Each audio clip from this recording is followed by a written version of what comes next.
Olá, cursistas! Sejam muito bem-vindos. É um prazer estar aqui com vocês novamente. Como vocês já sabem, meu nome é Gildete Soares Fonseca. Vamos aprofundando os estudos sobre a disciplina Fundamentos de Geociências. Peço que em nossas aulas vocês estejam munidos de papel e caneta, para quando surgir alguma dúvida, vocês anotarem e depois postarem no nosso fórum Tira Dúvidas. Já aproveitando a oportunidade para dizer que vai haver um fórum Tira Dúvidas para cada uma das nossas aulas. Então, postem as dúvidas no fórum pertinente à aula. E para tentarmos um bom resultado, será sempre necessária a dedicação de vocês nos estudos e atividades na sala virtual. Mas também é muito importante que vocês leiam o caderno didático, assistam os vídeos postados e participem dos fóruns de discussão. Vamos começar? Nas aulas anteriores, vimos como começou a formação do universo, do sistema solar e especialmente da Terra. Identificamos a importância do tempo geológico na configuração das camadas terrestres, litosfera, atmosfera e hidrosfera, e a interação das três camadas, dando origem à biosfera. Desvendamos os minerais, as rochas, o ciclo das rochas e o processo de formação dos solos. Abordamos o quanto é fundamental na economia a comercialização de minerais e rochas. Todavia, é essencial a atuação sustentável de empresas, governos e de toda a sociedade, desde a mineração até a comercialização. Agora, vamos refletir sobre os recursos hídricos, como se configuram as regiões hidrográficas do Brasil, a ação geológica da água e do vento, a diferença entre tempo e clima. Para tanto, devemos estar atentos que o sistema terrestre funciona como uma grande máquina, ou seja, as características físicas, relevo, vegetação, hidrografia, clima estão integradas. Tudo deve ser analisado de forma contextualizada, correlacionar sempre fatores naturais aos antrópicos, pois só assim temos como interferir de forma sustentável. Existem dois ramos das ciências que estudam os fenômenos atmosféricos, a climatologia e a meteorologia, sendo que a climatologia estuda o clima e a meteorologia dedica seus estudos aos fenômenos imediatos, ou seja, no tempo. Devemos entender tempo atmosférico como estado instantâneo da atmosfera. Por exemplo, o tempo em Francisco Sá, no momento, está ensolarado. Temperatura do ar é de 33 graus. A umidade relativa do ar é de 15%. Vai que no decorrer do dia ocorra mudança e chove. Portanto, o que mudou foi o tempo e não o clima. O clima, conforme a Organização Meteorológica Mundial, é um estado médio do tempo, calculado normalmente com um período de mais de 30 anos de informação. Ou seja, para afirmar que ocorreu mudança no clima, são no mínimo 30 anos de estudo. Os elementos climáticos variam no tempo e no espaço e são influenciados por fatores climáticos. Mas, afinal, o que são os fatores climáticos? São os agentes que determinam em cada ponto o regime vigente para cada elemento climático. Eles produzem determinados elementos, existindo então certas correlações entre os fatores e os elementos. O estado da atmosfera, isto é, o tempo em determinado local durante um curto período, pode ser expresso pela combinação de várias grandezas físicas, tais como a temperatura, a umidade do ar, a precipitação, o vento, a nebulosidade, etc. Grandezas essas que comunicam no meio atmosférico suas propriedades e características particulares. Tais grandezas são denominadas elementos climáticos. E o regime normal desses elementos é o que define o clima da região. Ao lado dos elementos climáticos propriamente dito, outros interferem no contexto climático. Por exemplo, o campo elétrico da atmosfera, a ionização, a radioatividade do ar, sua composição química, etc. Os principais fatores climáticos, eles são agrupados em três categorias: os astronômicos, os geográficos e os meteorológicos. Os astronômicos são movimentos da Terra, estações do ano, distribuição de energia solar e latitude. Os geográficos são fixos e invariáveis, ou seja, a distribuição dos continentes, dos oceanos e mares e também as correntes marítimas, cobertura vegetal e a natureza do solo. Os meteorológicos atuam em grande parte de modo aleatório, pois fazem parte desse grupo a composição do ar, a atmosfera, a circulação geral da atmosfera, enfim. Os tipos de clima dependem desses fatores, elementos. Assim, podemos pontuar que a ação geológica do vento e da água, ou o processo de intemperismo em cada local, depende dos agentes físicos, clima, relevo, hidrografia e das atividades biológicas. Por exemplo, no clima semiárido, a ação do vento sobre a rocha é mais intensa que em um clima equatorial. Por outro lado, a ação geológica da água será maior no clima equatorial do que no clima semiárido. Em relação ao vento, podemos afirmar que ele é o ar em movimento horizontal dentro da troposfera, em relação à superfície terrestre. Origina das diferentes temperaturas e difere de corrente do ar, que é o movimento em direção vertical. Em todos os climas existe vento, todavia a intensidade é diferente, assim como a ação geológica do vento, ou seja, a ação eólica. As diferenças de pressão atmosférica e do relevo terrestre são os principais fatores causadores do vento, que se forma entre as áreas nas quais o ar se encontra em diferentes temperaturas e, portanto, pressões desiguais. Os ventos sempre deslocam das áreas de alta pressão atmosférica para baixa pressão atmosférica. Assim, regiões mais quentes ocorre a expansão do ar, que consequentemente fica mais leve e tende a subir. Por outro lado, em áreas mais frias, o ar tende a descer, pois fica mais pesado, contraído pelo frio. Considerando a distribuição das zonas climáticas da Terra, podemos pontuar que zonas anticiclonais apresentam elevada pressão atmosférica. São as áreas polares e subtropicais, emissoras de vento. Nas áreas subpolares e na área equatorial, a pressão é baixa. Denominamos então de zonas ciclonais, receptoras de vento. A altitude também interfere na dinâmica dos ventos, pois, quanto maior é a altitude, o ar fica mais rarefeito, logo menor pressão atmosférica. Quanto à velocidade e força do vento, depende da pressão, tanto no local de origem quanto no percurso. A capacidade de transportar sedimentos, de promover erosão, é proporcional à sua força, podendo destruir construções, plantações, até mesmo uma cidade. Também podem modelar o relevo de forma gradativa. A velocidade do vento pode ser categorizada de 0 a 12, conforme seus efeitos. Na categoria 0, seria a calmaria, apenas uma fumaça sobe verticalmente. A velocidade seria de 1,5 km por hora. Na categoria 1, seria um clima de aragem leve e perceptível apenas pelo desvio da fumaça, velocidade de 1,5 a 6,1 km por hora. Na categoria 2, o vento seria uma brisa leve, movimentando as folhas e levemente perceptível na face, velocidade de 6,1 a 11,1 km por hora.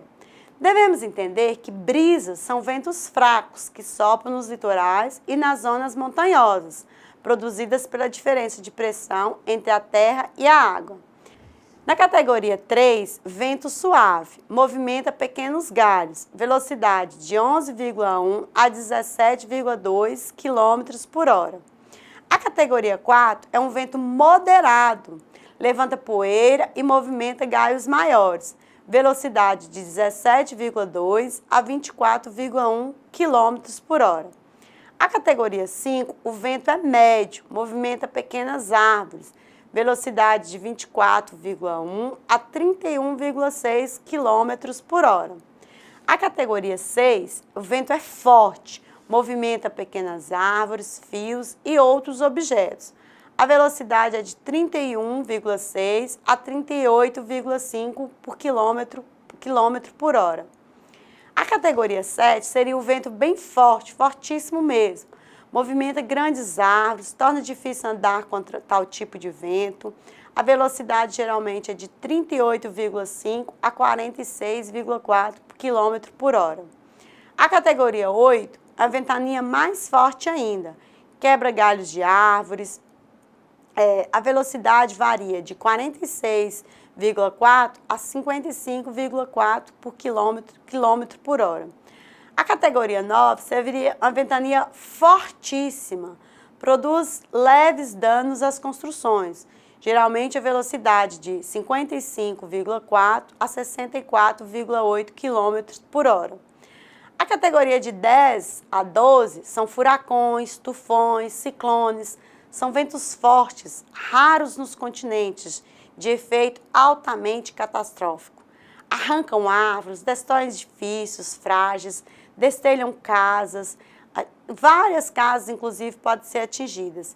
A velocidade acima de 64,8 km por hora, podendo atingir até mais de 150 km por hora.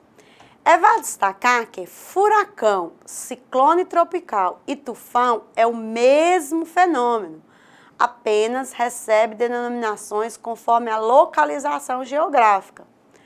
Quando acontece na parte leste do Oceano Pacífico ou do Oceano Atlântico, recebe a denominação de furacão. Já na porção oeste do Oceano Pacífico, é denominado tufão. No Oceano Índico, recebe o nome de ciclone tropical, assim como na costa do Pacífico, da Austrália e Nova Zelândia. A velocidade do vento apresenta escala de 1 a 5. Quanto maior a escala, maior também será o poder de destruição. Furacão, tufão e ciclones tropicais se formam nas águas quentes dos oceanos e deslocam para os continentes. Já os tornados são mais intensos, além do que se formam na terra, pois, quando se formam na água, recebe a denominação de tromba d'água. Apresenta o formato de um funil, por onde passa, deixando um rastro de destruição. Com o avanço da tecnologia, aumentou muito o monitoramento dos ventos através do sensoriamento remoto. Quando existe perigo, os pesquisadores alertam as autoridades competentes que organizam a evacuação das prováveis áreas atingidas. Portanto, é possível minimizar os danos materiais, especialmente salvar vidas. Existem vários sites onde é possível, em tempo real, identificar o deslocamento dos ventos, inclusive sites interativos que podem ser utilizados no ambiente escolar, oportunizando maior aprendizado dos estudantes. No que se refere à água, vamos relembrar que a hidrosfera abrange toda a forma de água da Terra. Rios, geleiras, lagos, oceanos, mares, lençol subterrâneo. Devemos sempre ter em mente que a água é um dos elementos mais importantes e elementos naturais à manutenção da vida na Terra.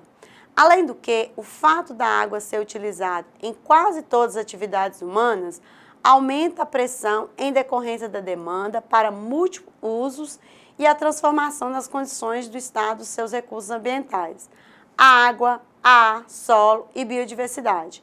Consequentemente, tem afetado a qualidade de vida de todos os seres vivos, uma vez que ocorreu essas transformações.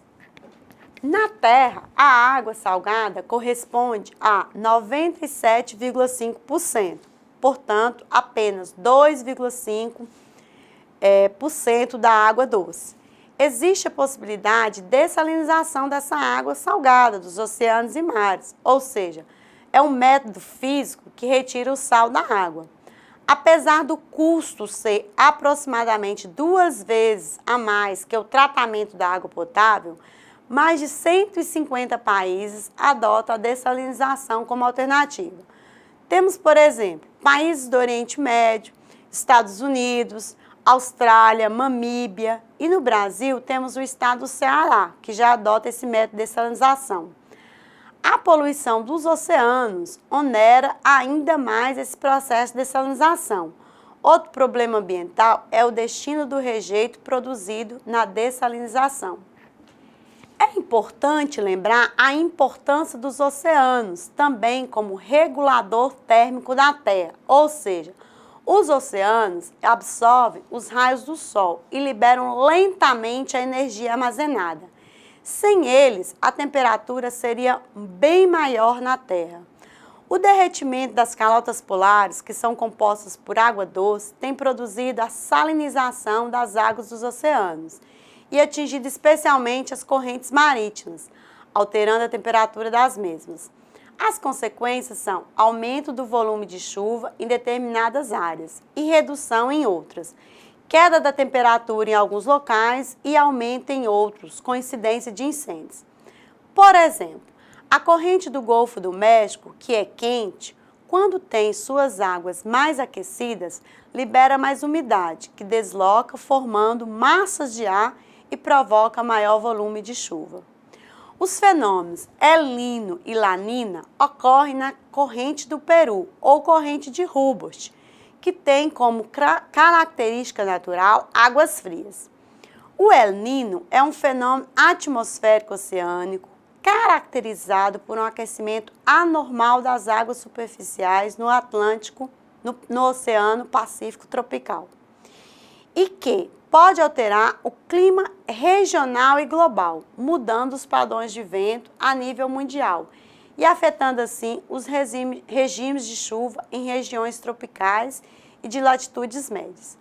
A La Niña representa um fenômeno atmosférico com características opostas ao El Niño, ou seja, caracteriza-se pelo esfriamento anormal nas águas superficiais do Oceano Pacífico tropical. Além dos impactos de La Niña, tendem a ser opostos ao El Niño. Quanto à água doce, existe na Terra cerca de 68,9%. Encontra-se nas geleiras, calotas polares ou em regiões montanhosas. 29,9% das águas são subterrâneas, 0,9% compõe a umidade do solo e pântanos, e apenas 0,3% constitui a porção superficial de água doce presente em rios e lagos. A água é um elemento natural reciclável, sendo que o ciclo hidrológico representa o movimento contínuo da água em diferentes fases. O ciclo é altamente dependente da energia solar, que provoca a evaporação das águas, ou seja, a passagem do estado líquido para o estado gasoso. O ciclo inicia-se virtualmente com a evaporação que se processa nos marés, nos rios e lagos. Há também vapor de água formando sob o solo, e aquele que libera pela atividade biológica de organismos, principalmente de plantas, num processo denominado evapotranspiração. As plantas realizam a transferência de energia através da evapotranspiração. Na forma de vapor, a água mistura-se ao ar, sendo responsável pela umidade atmosférica quando o ar se esfria. O excesso de vapor se condensa na forma de neblina, garoa ou até em grandes altitudes formando nuvens. O vapor condensado pode, dependendo da temperatura, formar gotas de chuva ou cristalizar-se em flocos de neve. Nas grandes nuvens ocorre o acúmulo de energia em forma de eletricidade, que são os raios. A chuva acontece quando o vapor da água ativa seu ponto de saturação, alcançando tamanho e peso suficiente para precipitar, juntamente com a queda da temperatura. No momento em que as chuvas caem no solo, dois caminhos podem ser seguidos pelas gotículas de água. O primeiro é a infiltração, em que a água passa a preencher os vazios no solo e acumular-se para formar nascentes, regatos e rios. O outro caminho ocorre quando a capacidade da absorção da água pela superfície é superada e o excesso da água inicia o escoamento superficial. O ciclo hidrológico representa, então, o movimento da água e serve como um sistema de fluxo cíclico de matéria entre as diferentes partes da Terra.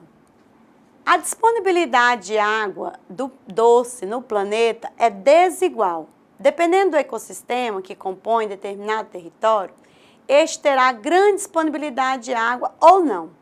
Ao analisar a distribuição por continente, tem-se a América fica com 46% da água, a Ásia com 26%, a Europa com 15%, a África com apenas 9% e a Oceania com 14%.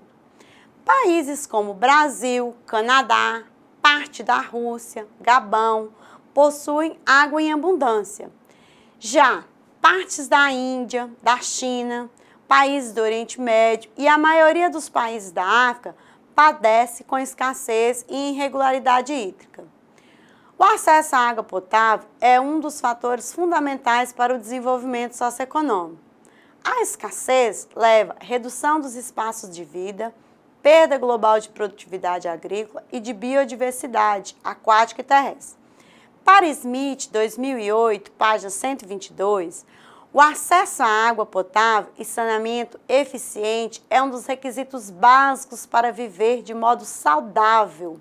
É, por conseguinte, uma meta fundamental do desenvolvimento socioeconômico e um indicador que revela o avanço e as perspectivas de desenvolvimento.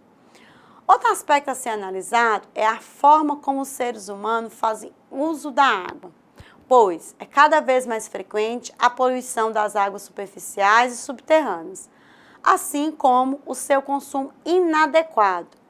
Isso ocasiona mais custos para a sociedade, além de danos para a vida no planeta. De acordo com Rebouças, 2004, página 41, a demanda de água cresce constantemente, à medida que cresce a população, as fábricas, irrigações, que consomem sempre mais água. Assim, uma coisa é certa, precisa-se de quantidades cada vez maiores de água e a única forma que se conhece até agora para se conseguir um equilíbrio entre a oferta e demanda na área considerada é transformar a vida tradicional, de que a solução é aumentar sua oferta e passar-se a um uso cada vez mais eficiente. Assim, a busca por uma maior oferta de água potável tem gerado diversos conflitos geopolíticos e socioambientais, afetando diretamente grande parte da população mundial, uma vez que a quantidade e a qualidade da água disponível tem impacto direto na sociedade. O Brasil, como já foi mencionado, é rico em recursos hídricos, detém entre 12% a 16% da água doce da terra. Existem 12 regiões hidrográficas no Brasil. A região hidrográfica amazônica, a região hidrográfica Atlântico Leste, a região hidrográfica Atlântico Nordeste Ocidental, a região hidrográfica Atlântico Nordeste Oriental, a região hidrográfica Atlântico Sudeste, a região hidrográfica Atlântico Sul, região hidrográfica do Paraguai, região hidrográfica do Paraná, região hidrográfica do Parnaíba, região hidrográfica do São Francisco e região hidrográfica Tocantins-Araguaia e, por fim, a região hidrográfica do Uruguai. A região hidrográfica amazônica abrange territórios do Brasil, Peru, Bolívia, Colômbia, Equador, Venezuela e Guiana.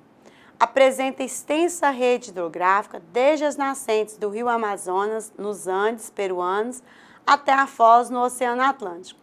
No Brasil, a maior parte da bacia está localizada na região norte, representa 73,6% da água superficial do país. A região hidrográfica Atlântico Leste abrange os estados de Minas Gerais, Bahia, Espírito Santo e Sergipe. Caracteriza-se pela pequena extensão e baixa vazão dos corpos hídricos. Parte da bacia está situada na região semiárida nordestina, que apresenta longos períodos secos, resultante de baixa pluviosidade e elevada evapotranspiração. A região hidrográfica Atlântico-Nordeste Ocidental situa-se em uma região de transição entre o Nordeste semiárido e a Amazônia úmida. Abrange o estado do Maranhão e do Pará. A região do Atlântico Nordeste Oriental compreende áreas dos estados do Ceará, Rio Grande do Norte, Paraíba, Pernambuco e Alagoas. Caracteriza-se por se reunir diversas pequenas bacias costeiras com vazão e extensão relativamente baixa. A região hidrográfica Atlântico-Sudeste abrange territórios do Rio de Janeiro, Minas Gerais, São Paulo, Espírito Santo e Paraná. Portanto, espaços com elevado contingente populacional e muitas atividades industriais, ou seja, grandes impactos diretos. A região hidrográfica Atlântico Sul abrange áreas de São Paulo, Paraná, Santa Catarina e Rio Grande do Sul.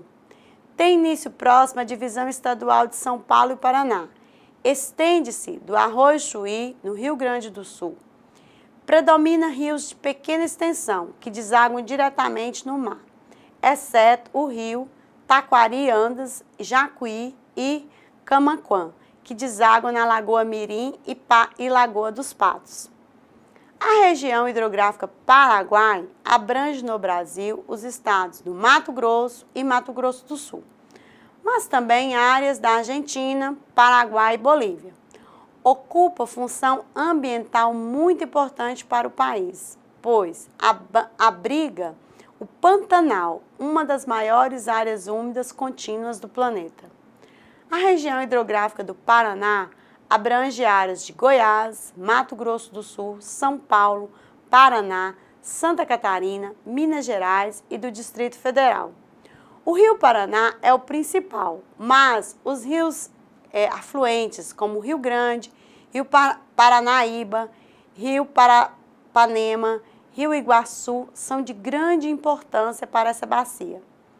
A região hidrográfica do Parnaíba drena áreas dos estados do Piauí, Ceará e Maranhão. O rio principal da bacia é o rio Parnaíba e é de grande importância para a região Nordeste. A região hidrográfica Tocantins-Araguaia abrange Tocantins, Mato Grosso, Pará, Maranhão e o Distrito Federal. Importante para o desenvolvimento econômico do Brasil, pois está em uma área de expansão agrícola e tem um grande potencial hidroenergético. Áreas de Santa Catarina, Rio Grande do Sul e uma porção do Uruguai e da Argentina são drenadas pela região hidrográfica do Uruguai. Apresenta o potencial para atividades agroindustriais e hidrelétricas, colaborando para o crescimento econômico.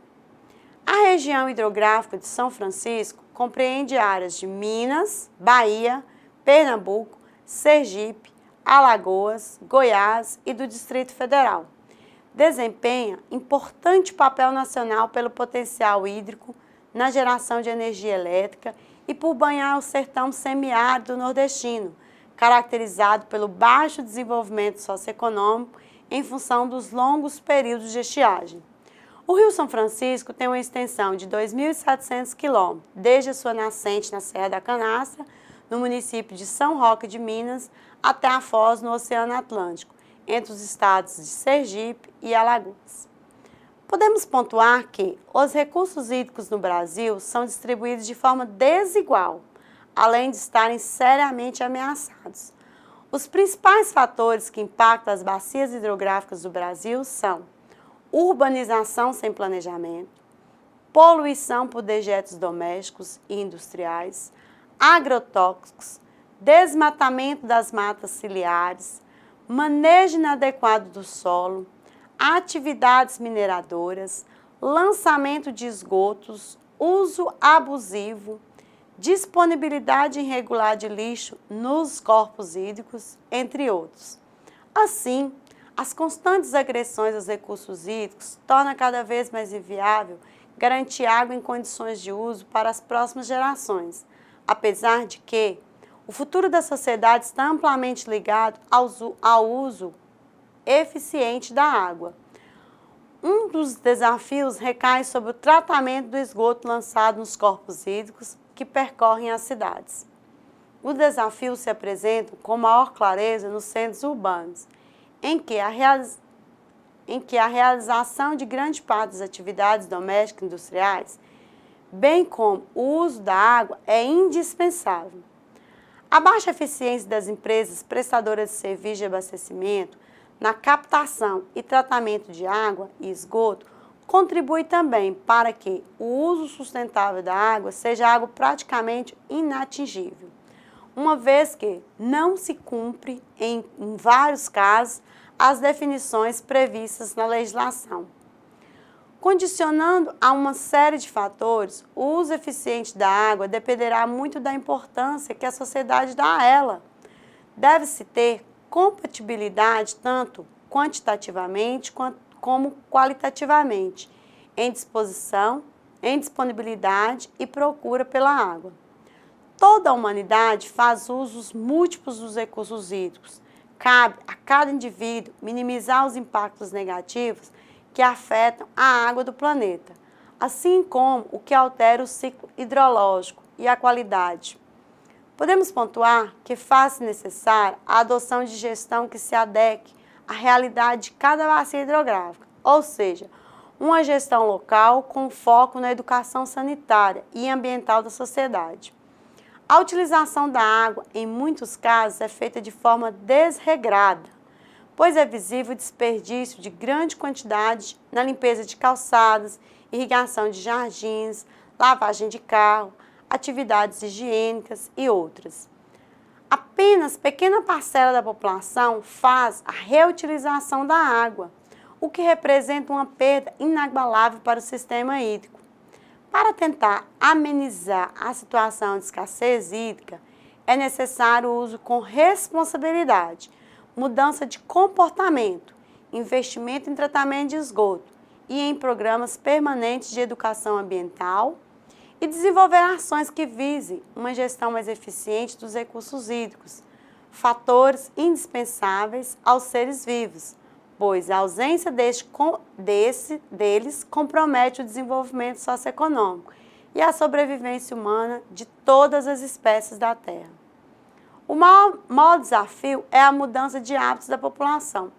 No caso do Brasil, é urgente aumentar a construção de redes de esgoto, de estação de tratamento de esgoto, as chamadas ETs, disponibilizar água tratada a todos, revitalizar as bacias hidrográficas, desenvolver uma educação ambiental, enfim, investir em ações para a valorização dos recursos hídricos,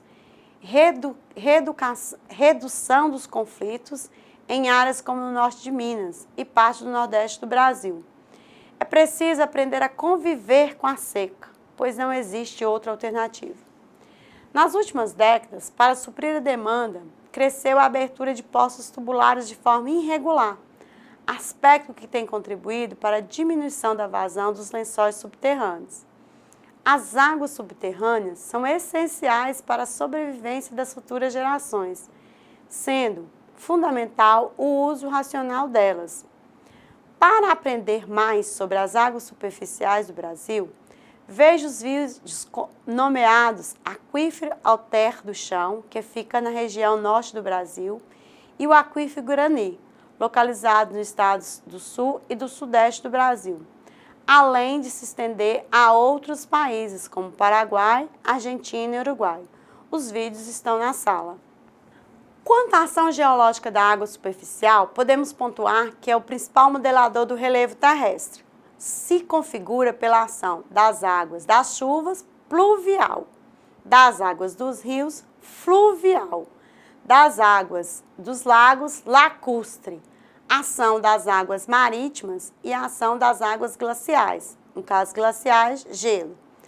Assim, as principais ações geológicas das águas superficiais são ação erosiva, formação de cachoeiras, transporte de materiais e depósitos fluviais.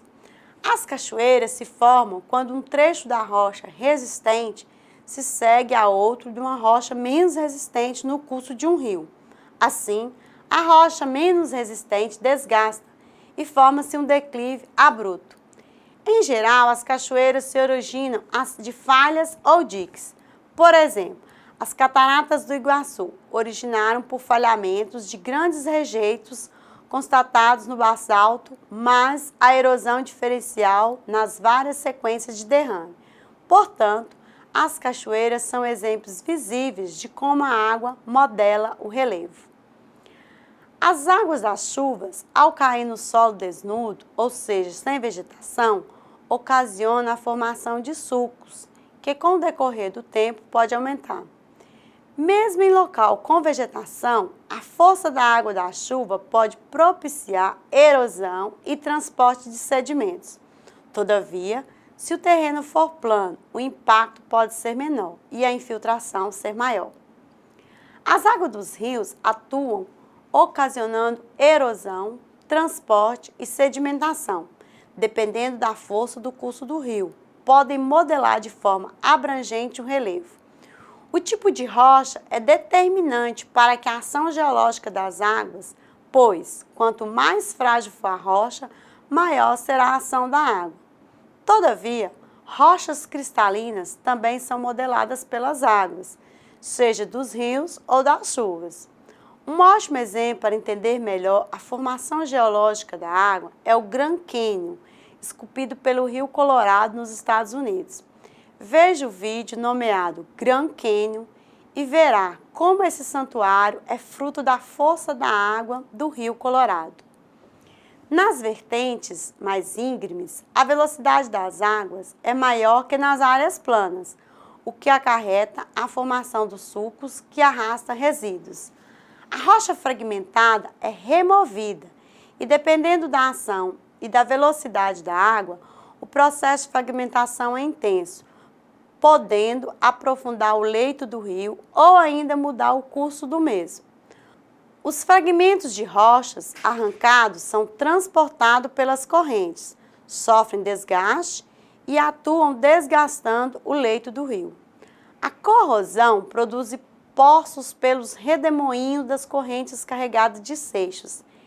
Os seixos ou fragmentos descrevem movimentos de rotação, desgastando poços que podem interligar e aprofundar ainda mais a calha do rio. Os rios sempre afloram, ou popularmente falando, nascem nas áreas de maior altitude. Altitude é a altura em relação ao nível do mar, ou seja, a montante. Já a jusante, ou foz do rio, fica sempre na área de menor altitude, menor altimetria. Aspecto que lhe explica maior processo de erosão, transporte e sedimentação da montante para a jusante. Em geral, os rios transportam material de três formas: por solução, suspensão e arrasto ou por rolamento e salto. Depende da velocidade da água e da vazão do rio. No transporte por solução, a quantidade de sais em solução dos rios depende de vários fatores, tais como chuva, constituição das rochas da área, do tipo de solo, do volume da água. Geralmente expressam em seus constituintes os elementos componentes das rochas. Anualmente, os rios levam para os oceanos e mares toneladas de sais dissolvidos. Grande parte desse se precipita, formando as rochas de origem química, e parte é aproveitada pelos seres vivos e também acabam por constituir rochas quando morrem. No transporte por suspensão, os rios transportam substâncias sólidas em suspensão e compostos como os hidróxidos de ferro, hidróxidos de alumínio, argilas, sílica e colóides orgânicos por suspensão colodal. As partículas sólidas são transportadas conforme a velocidade do rio, que aumenta de acordo com a pluviosidade, o gradiente e a largura. Quando as águas dos rios não têm mais competência para transportar o material sólido, este se deposita em parte. Inicialmente, os mais grosseiros, passando pelos intermediários e finalmente os mais finos. As argilas e materiais colodal depositam-se após chegarem ao mar, geralmente distante da costa. No transporte por saltos, os seixos e blocos, que constituem a menor percentagem de carga total, rolam e saltam com maior ou menor velocidade. Tudo depende da velocidade das águas, da declividade ou da irregularidade do terreno. Quando este material se deposita, formam os leitos de cascalho, geralmente alongados no sentido da corrente. Os seixos arredondados e achatados ficam dispostos com a parte plana, indicando a direção da montante e inclinando, segundo a direção da corrente, imbricados como telhas em um telhado. Outro aspecto que deve ser pontuado para reduzir a erosão e o transporte de sedimento é a preservação da mata ciliar, ou seja, a vegetação que fica às margens dos rios, pois são de extrema importância, especialmente em locais com chuvas torrenciais, chuvas fortes. As matas ciliares reduzem o processo de erosão.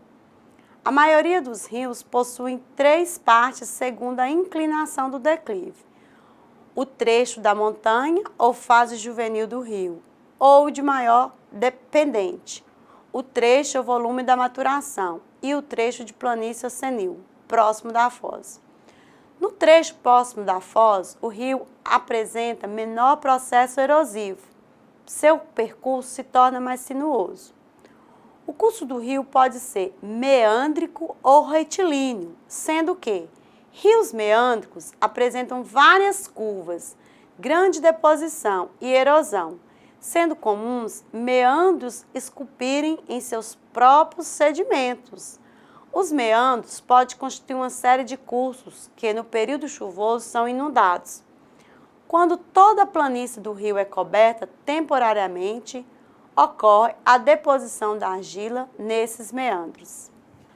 No que se refere às geleiras, podemos pontuar que são massas continentais formadas pela acumulação e compactação da neve. Se movimenta pela ação gravitacional. Quanto à ação geológica das geleiras, originam em ciclos glaciais, vales em U e em vale em V, rochas Momuã, estrias glaciais, morenas e outros. Os chamados circos glaciais se formam nas porções mais altas dos vales glaciais. A ação do gelo desenvolve depressões semelhantes e anfiteatros. De início, as paredes são produzidas pelo gelo que aderem à rocha, principalmente nas juntas e fraturas. Durante o verão, quando o gelo desce, formam-se fendas vazias entre o gelo e a parede do círculo, as quais são preenchidas com neve no inverno seguinte. Quando o gelo se move novamente, mais rocha se desprende. O vale é o canal por onde a placa de gelo desliza. Os vales geralmente são em forma de V. Com o passar do tempo, são ocupados pelo gelo, mudando seu formato para U. Posteriormente, adquire fundo plano pela erosão. Quando há confluência de 2 geleiras de vale, o que ocupa o vale principal aprofunda mais o terreno, porque seu volume de gelo é maior que o do tributário. Assim, quando o gelo desaparece, o vale menor fica suspenso em relação ao maior. As rochas Momoté se formam pela ação das geleiras sobre a superfície das rochas, principalmente rochas mais duras. Deixam as mais lisas, por vezes estriadas, devido aos seixos contidos no gelo. Essas rochas arredondadas parecem carneiros deitados. Os seixos contidos na massa de gelo também ficam estriados e ficam com o formato de um ferro de passar roupa. As chamadas estrias glaciais resultam da ação dos fragmentos rochosos incorporados à geleira, que atuam sobre a superfície do terreno ou mesmo nas paredes dos vales. Morena é o processo de depósito gerado pela ação da corrente da água do degelo. A ação geológica das águas dos oceanos e mares também apresenta grande importância no modelado do relevo litorâneo, e especialmente das ilhas. A chamada abrasão marinha representa a ação das águas dos mares e oceanos no relevo, formando as chamadas falésias. Finalizando nossa aula, enalteço que tanto a água quanto o vento atuam naturalmente no modelado relevo. Todavia, a ação humana pode acelerar o processo, causando maiores danos. Ressalto também a importância de cada um ser multiplicador no sentido de sensibilizar o próximo para a importância do uso racional dos recursos hídricos. Pensar no bem comum, na coletividade, para as atuais gerações e para as que virão. Desenvolver ações que, de fato, ocorra interação homem com a natureza e não apenas apropriação dos recursos disponíveis na natureza.